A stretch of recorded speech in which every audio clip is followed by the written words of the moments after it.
Им стигнале листи од сите членови. Јас бегам. Опасно стана за ништо. Ова се коментарите на дел од членовите во групата Јавна соба на мрежата Телеграм, која утрово беше затворена. Мал дел од нив мигрираа во друга група, приватна соба, каде има многу малку постирани слики и видеа со порнографска содржина, а бројката на членови рапидно се намалува. Од МВР соопштија дека групата е затворена од собственикот на телекомуникацијската мрежа Телеграм и дека веќе се известени за тоа. Истрагата е во полнек, се работи на идентификување на останатите одговорни лица во групата, креатори и администратори, кои иако знаеле, ниту ја пријавиле, ниту ја згаснале Јавна соба. А се работи и на идентификување на членовите во групата кои без ничија дозвола и знаење постираа слики и клипови со експлицитна содржина од девојки од Македонија и странство. Дел од нив малолетни. Интензивно работиме на расчистување на случајот и санкционирање на сторителите. Идентитетот на дел од нив е познат. По расчистување на случајот ќе бидат поднесени кривични пријави.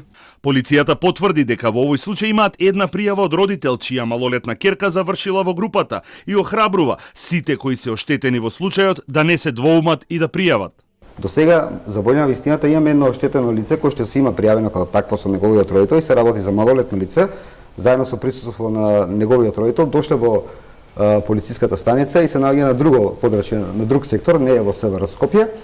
И до сега имаме само едно оштетено, но независно од тоа и да имаме и едно макар оштетено, ние имаме тука стек на повеќе сторени кривични дела.